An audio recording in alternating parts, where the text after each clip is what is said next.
Lordy.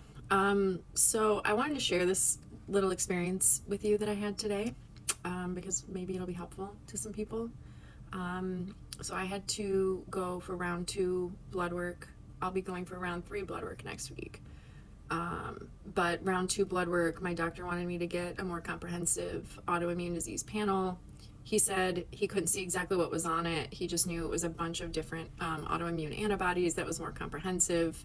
And so he ordered it through Quest. So this is one panel with a bunch of individual antibody tests on it.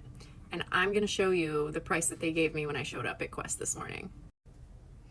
So this is the name of the panel. It's called the Analyzer ANA Systemic Autoimmune Disease Test.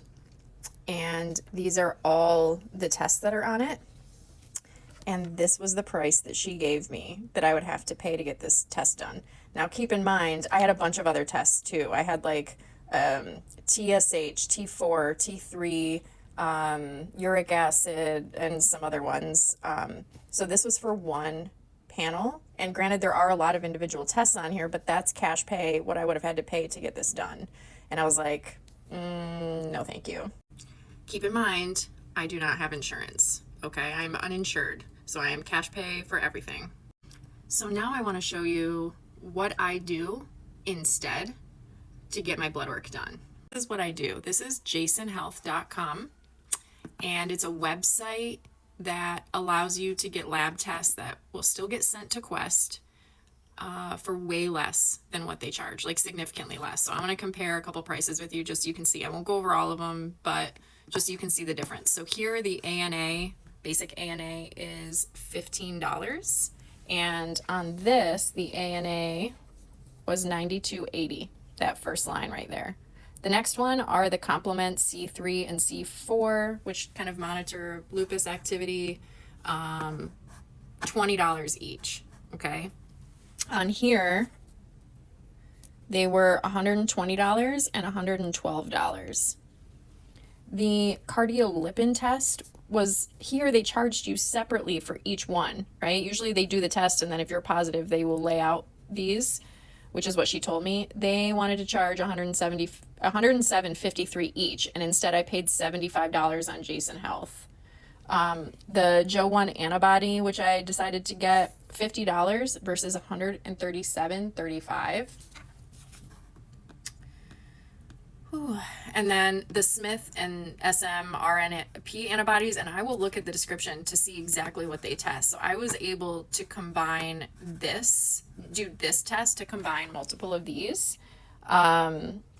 So it was like $121 each, and for that one I'm paying $60. This one, these two were combined for $75 instead of $240. So yeah, Jason Health, if you've never heard of it and you're underinsured and you need lab work, is a great resource.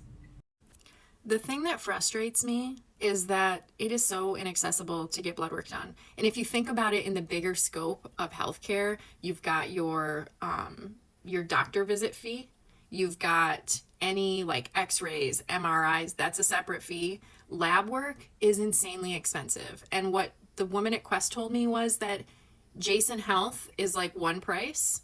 Quest.com, if you were to order lab work on the Quest website, that's a price. And then the price they give you in person is the highest top tier. So I could have ordered a test on Quest.com, and if I went in, if I hadn't ordered that, it would be more expensive in person without having pre-ordered it. I just don't know how this makes sense and how they can do this, but it's really frustrating to have to go in, make an appointment, wait, get in there, and then have to say, oh, sorry, I can't afford that, because they're not transparent about their pricing with all their tests. This also doesn't even include the price of like treatment, medications, like say a bunch of these come back positive and I have to go on an autoimmune treatment. That's a whole other price too.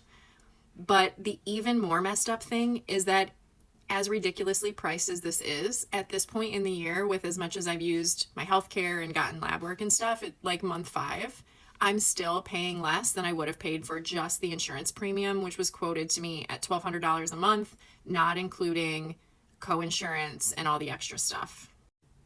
So anyways, I guess I don't really have much more to say except like it's just frustrating being underinsured and being in that gap of like making enough money that I don't need the subsidy or I don't qualify for the subsidy, but not making enough money to be able to pay for like the full rate of insurance with everything else. And then also like still having to deal with the ridiculousness of cash pay prices and being chronically ill. So I don't know. That's all.